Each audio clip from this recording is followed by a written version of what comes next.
I am sorry.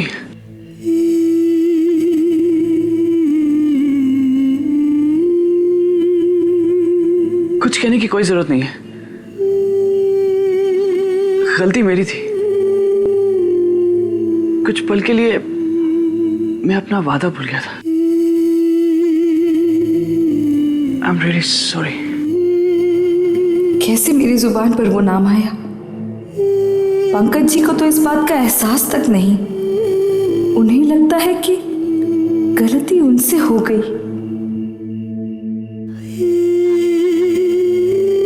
गलती तो मुझसे हुई है। किसी गैर मर्द का नाम इस वक्त जुबान पर आना गुनाह होता है।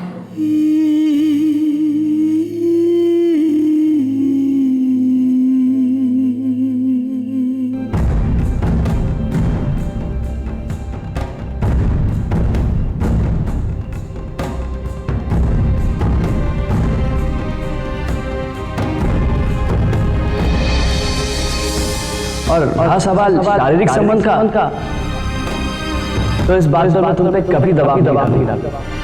और मैं तब तक इंतजार करूंगा जब तक तुम खुद मुझे पूरी तरह स्वीकार नहीं करती।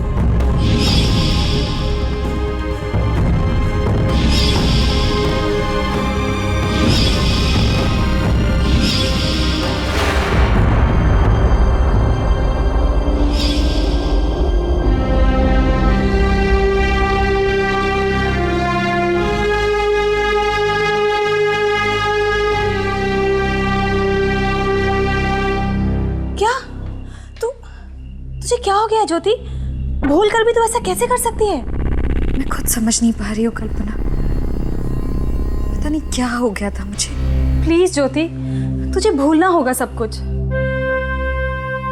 बीती जिंदगी बहुत पीछे रह गई है। उसे मुड़कर देखने की बजाय उस नई जिंदगी को देख जो अभी अभी शुरू हुई है। ज्योति, पंकज तेरे पति हैं, तेरे जीवन साथी। मैं जानती हूँ कल्पना, मैं मान भी रही हूँ कि गलती मेरी है। मगर देख ज्योति, अगर तू ऐसे ही पंकज के साथ बिहेव करती रही ना, तो उन्हें लगेगा कि तूने अपनी मर्जी और खुशी से नहीं बल्कि उन पर तरस खाकर उनसे शादी की है। वो सोचेंगे कि तूने अपने जीवन के साथ समझौता किया है और तू उनके साथ खुश नहीं है। इसीलिए कह रही हूँ कि प्लीज प्लीज ज्योति, अपने आप को संभाल और दोबारा ऐसा कोई भी काम मत करना जिनसे पंकज जी को कुछ भी। नहीं कल्पना, अब मैं ऐसा नहीं करूंगी। खुद को इस नई जिंदगी में ढालने की, एक शादीशुदा औरत की हर जिम्मेदारी पूरी करने की पूरी कोशिश करूंगी मैं। पंकज जी बहुत अच्छे इंसान हैं ज्योति। तेरे प्यार और विश्वास के लायक तो वो हैं ही। तुझ पर उनका पूरा अधिकार भी है। तू समझ रही है ना? I am sorry. सॉरी कहने की जरूरत नहीं है। हाँ, पर एक प्रॉमिस कर, आज के बाद तू पंकज जी को शिकायत का कोई भी मौका नहीं देगी। मैंने कहा ना, अब मैं ऐसा नहीं करूंगी। अच्छा चल, अब फोन रखती हूँ। Bye bye. मैम, सीढ़ियों से उतरते हुए सर गिर गए। गिर गए? कहाँ?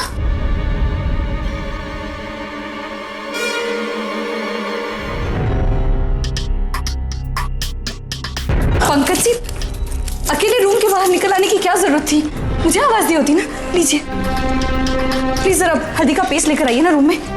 आइए। पंकज जी प्लीज, चोट लगी आपको, बिना सहारे की सीढ़ियां नहीं चढ़ पाएंगे आप। आइए।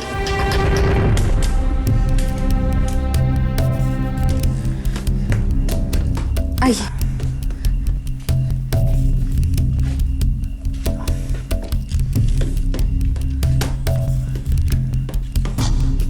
चढ़िए चढ़िए।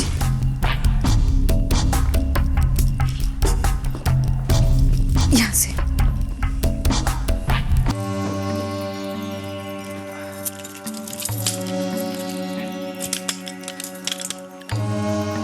मैडम। हाँ,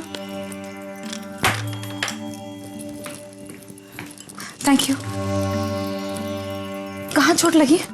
यहाँ कंधे पर।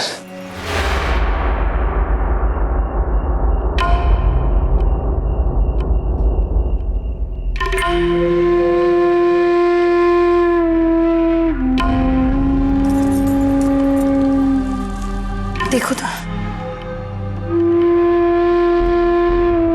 आराम से।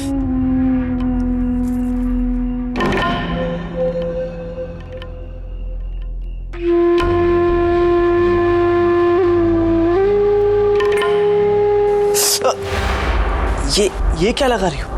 ये हल्दी का लेप है, इससे जल्दी आराम मिलेगा।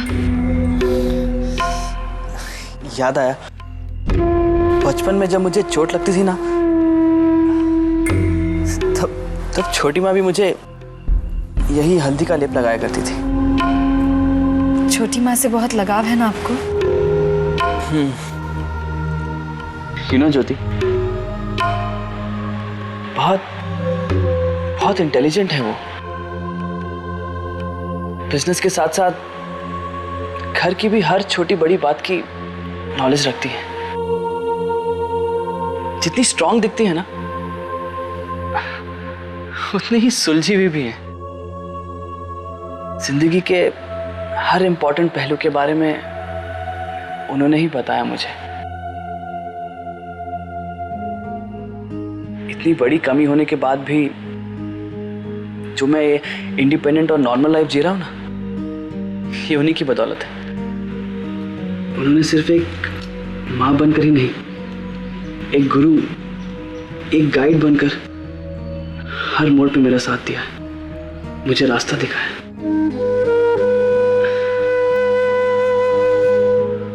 सही कह रहे हैं आप। छोटी माँ है ही ऐसी कि वो किसी के लिए भी प्रेरणा बन सकती है। आपसे उनके बारे में इतना सब कुछ जानकर तो मेरे मन में उनके लिए इज्जत और भी ज्यादा बढ़ गई है।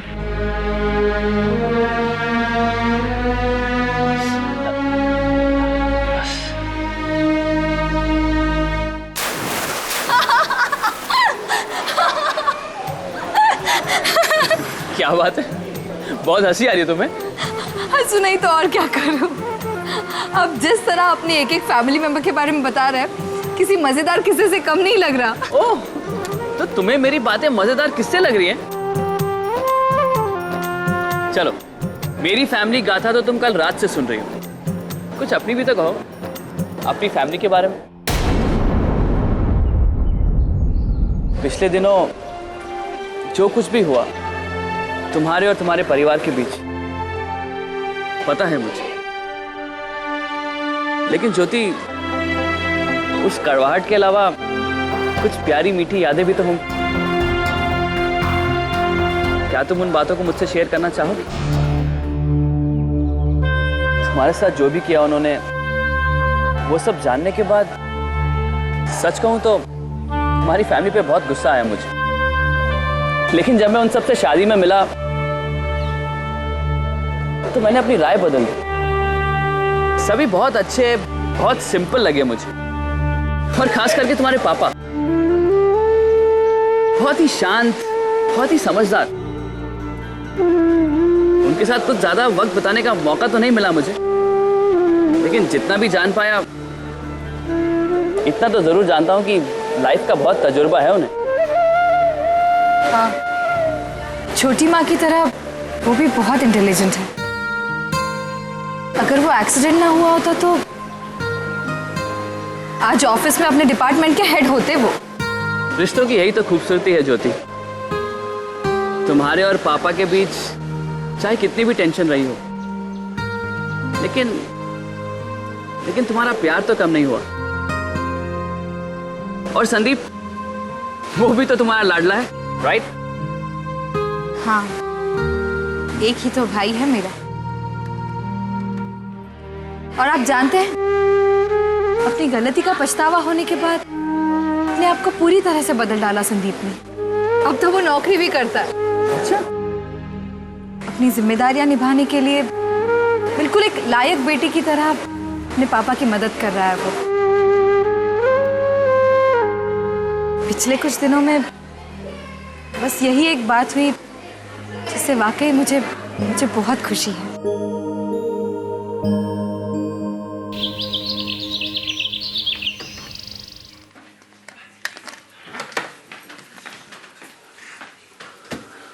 संदीप,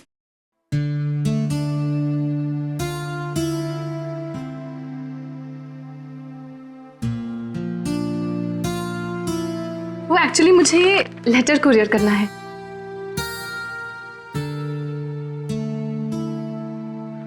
जी, ये तो तुम्हारे घर का एड्रेस है। तो क्या मैं अपने घर पे लेटर नहीं भेज सकती? हाँ, भेज सकती हूँ, लेकिन तुम्हारी कंपनी को बिजनेस मिल रहा है, तो फिर कौन कब कहाँ किसको क्या भेज रहा है, इससे तुम्हें क्या मतलब? सही कह रही है। संदीप, तुम ऑफिस में और कितनी देर हो? बस लंच टाइम हो रहा है, लंच खाने के बाद सबको डिलीवर करने चला जाऊंगा। ग्रेट, मुझे भी बहुत भूख लगी है संदीप। तो फिर ब्लू पार्क रेस्टोरेंट आ जाओ, साथ में ही लंच करेंगे। नहीं पंची,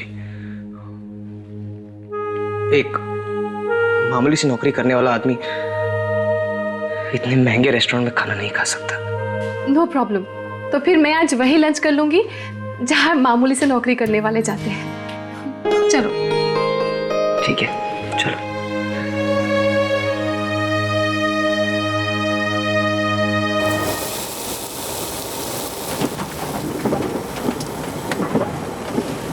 ये लीजिए सर आपका डोसा।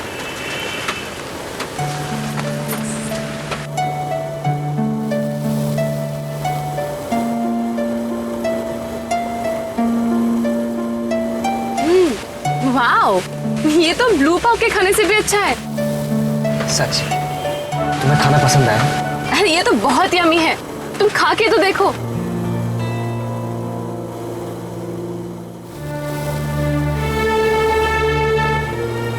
तुम तो शायद मेरा मन रखने के लिए इस खाने की तारीफ कर रही होगी, मगर अब मुझसे पूछो तो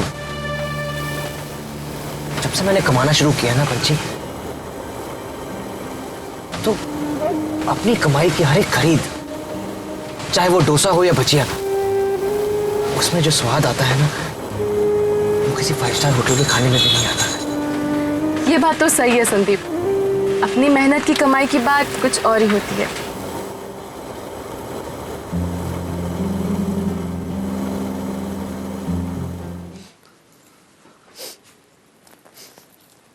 ये खुशबू,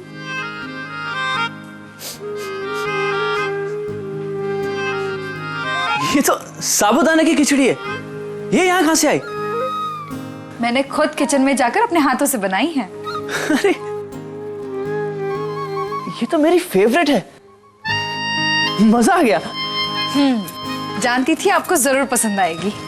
माँ ने सही कहा था कि ज्योति तुम्हारा पूरा ध्यान रखेगी, लेकिन अगर माँ ना भी कहती तो मुझे इस बात का पूरा यकीन था कि तुम मेरे पसंद और नापसंद का पूरा ध्यान रखो।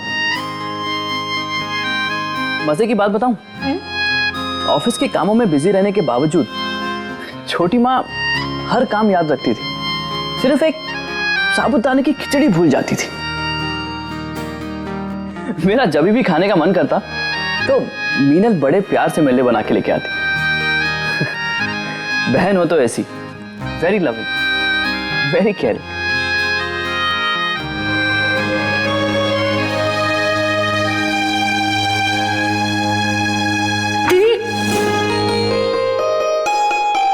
जी आना।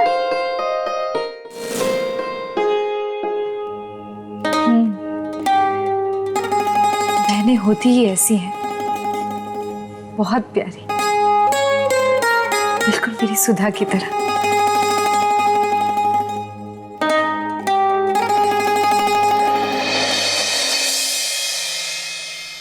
उसकी फिक्र मुझे हमेशा सताती रहती है।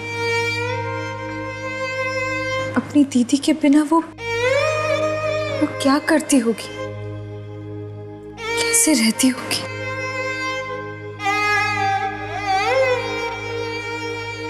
शादी के दिन जब मैंने उसे कहा कि मैं जल्दी तुझे अपने पास बुला लूंगी, तो मना कर दिया उसने। कहने लगी कि नहीं, उस घर को एक नई ज्योति की जरूरत है।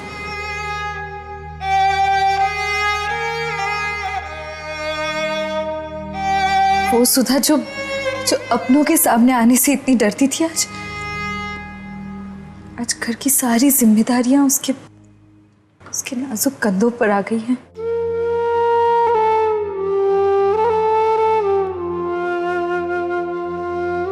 दुआ करती हूँ कि सुधा अपनी ये नई भूमिका अच्छे तरह से निभा पाए।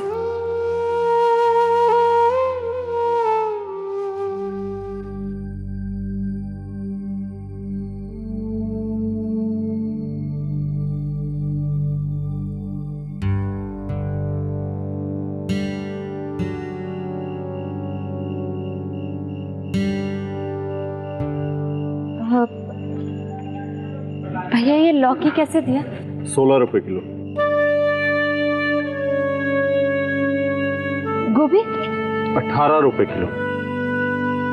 भैया आप भाव ज्यादा बता रहे हैं। देखिए बहन जी, लेना है तो लीजिए वरना रहने दीजिए। अरे भाई दे देना, पैसे हमसे ले लेना। अगर तेरी जगह मैं होता ना तो लड़की का दिल कभी नहीं दुखाता, बल्कि पूरा ठेला ही उसके घर भिजवा देता। क्यों? अरे इतनी जल्दी कहाँ जा रही हो रानी? 2-4 बात हमारे साथ ही कर लो। हाँ, अरे कहाँ जा रही है? रुको ना, रुको। अरे रानी, अरे कहाँ? मुझे जाने दीजिए प्लीज। अबे इसे तो मैं पहचानता हूँ। वो अपने स्कूटी वाली हीरोइन थी ना, जिसने अंधे से शादी कर ली, उसी की बहन है ये। जीजा जी से तो अच्छे ही हैं हम।